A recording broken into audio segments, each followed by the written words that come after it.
Welcome to Bite-Sized Folklore, the podcast that brings ancient tales and local legends to life, one story at a time. I'm your host Jodie, and today, we're chasing dragons.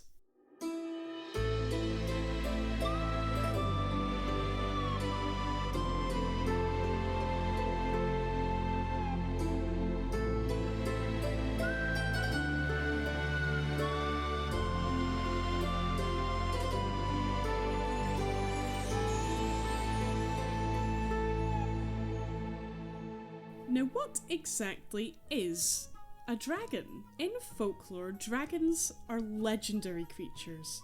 They're vast, scaly, serpent-like beasts with wings, claws, and the terrifying ability to breathe fire.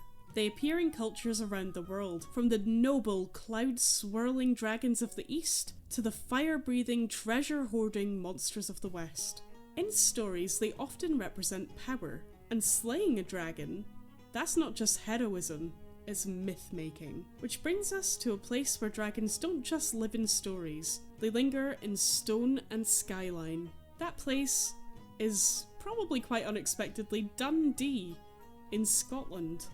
In the Murray Gate, a green dragon statue prowls among shoppers. Children climb its folded wings as if it were just another jungle gym. Near the Well Gate, another dragon rests atop St Andrew's Church, watching the city from its spire, and on Dundee's coat of arms, two dragons, tails lovingly entwined. But why so many dragons? And in Dundee? To find the answer, we have to leave the city and head to a quiet field near Craigle Hill, just outside the village of Bridgefoot in Angus. There, surrounded by a simple fence, stands an ancient weathered stone, Martin's Stane.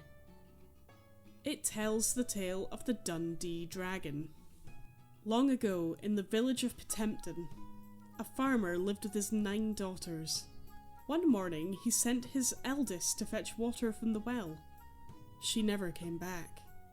So he sent the second eldest, and then the third eldest. By nightfall, none of them had returned. The next day, he sent the rest of his daughters, one by one. They all vanished, leaving only the farmer behind. That evening, a young man named Martin arrived at the farm. He was in love with the eldest daughter of the farmer. When he heard what had happened, he promised the farmer he would find them.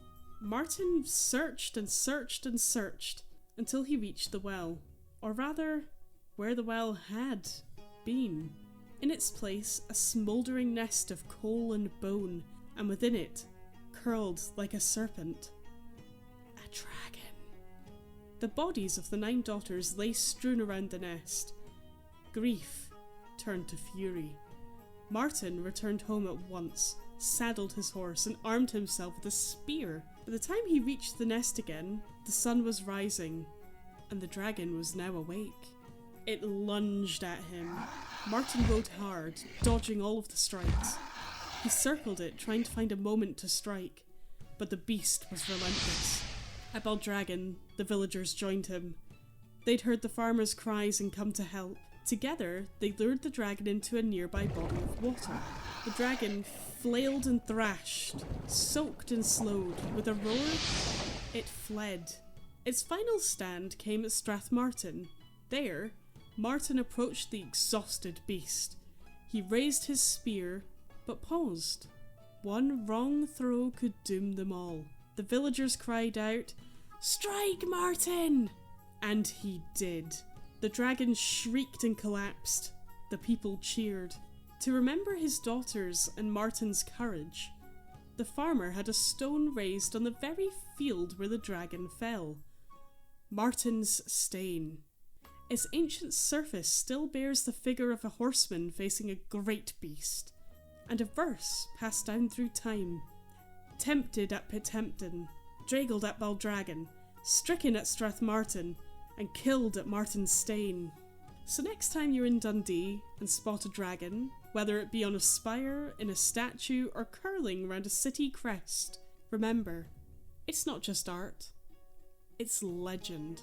A story of love, courage, and the people who stood together against a monster. thank you so much for listening to this episode of Bite-Sized Folklore. If you enjoyed today's tale, please leave us a review, subscribe, or share it with somebody who loves a good story. Until next time, keep your eyes on the hills and your heart in the tale.